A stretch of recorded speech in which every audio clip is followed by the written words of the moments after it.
ওখানে যে বলি যে শিক্ষাই জাতির মেরুদণ্ড, সবাই মুখস্থ করবে, কিন্তু আসল মেরুদণ্ড সোজা করতে হবে কৃষকের।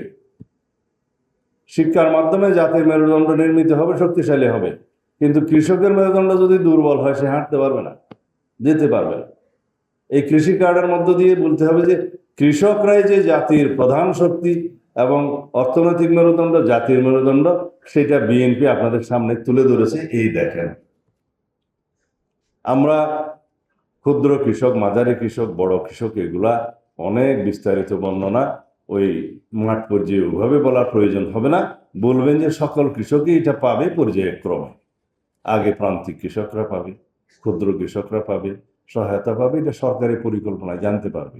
অত বিস্তারিত না বলে গ্রামের মধ্যে বলতে হবে এই কৃষি কার্ড কৃষকের মুক্তির সনদ। কি বলবেন? এই কৃষক কার্ড কৃষকের মুক্তির সনদ। কৃষক যদি শক্ত হয়, মুক্ত হয়, অর্থনৈতিকভাবে মেরুদণ্ড শক্ত হয়, তাহলে জাতি দাঁড়িয়ে যাবে। এটাই আসলে প্রকৃত বক্তব্য। স্বাস্থ্য কার্ডের কথা ডক্টর জিয়া বলবে, কিন্তু আমরা রোগী হিসাবে একটু বলি, আমরা রোগী হিসাবে সরকারি হাসপাতালে কি কেউ যেতে স্বাচ্ছন্দ্য বোধ করি? এক কথাই বলেন তো। কিন্তু এই স্বাস্থ্য কার্ড প্রচলনের পরে সবাইকে বলতে হবে আপনি খুশি মনে সরকারি হাসপাতালে যাবেন, কারণ আপনার এই নিরাপত্তা দিবে এই স্বাস্থ্য কার্ড। এটা থাকলে ডাক্তার সাহেবরা কোনো হাসপাতালে আপনাকে বিনা চিকিৎসায় ফেরত দিতে পারবে না। এবং আমরা একবার চিন্তা করছিলাম সংবিধান সংস্কার করার সময় যে স্বাস্থ্য সেবা এটাকে মৌলিক অধিকারের অন্তর্ভুক্ত করা যায় কিনা, শিক্ষাকে মৌলিক অধিকারের অন্তর্ভুক্ত করা যায় কিনা, সেটা দীর্ঘ আলোচনা। এই প্রশিক্ষণ আমি এখানে দেব না, কারণ মৌলিক অধিকারে যদি কোনো কিছু অন্তর্ভুক্ত হয়, এটা সাংবিধানিক ভাষা হচ্ছে যে state must ensure that fundamental right through enforcement of ল।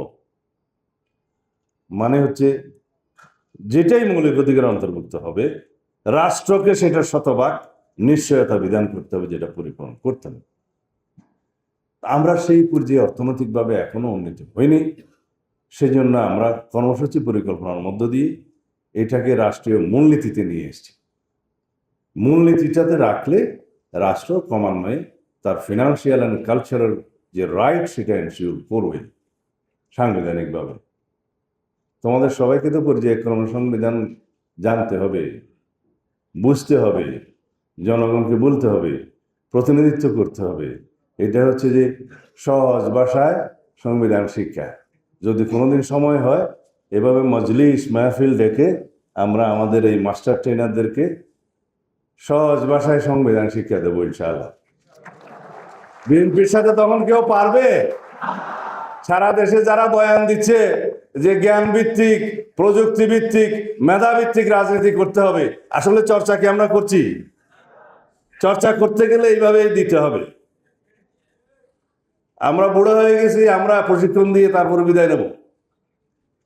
বিএনপিকে এমন ভাবে জ্ঞান ভিত্তিক, মেধা ভিত্তিক, প্রযুক্তি ভিত্তিক রাজনীতির চর্চা করতে হবে, যাতে করে অন্য কোনো সংগঠন ধারে কাছেও না আসতে পারে।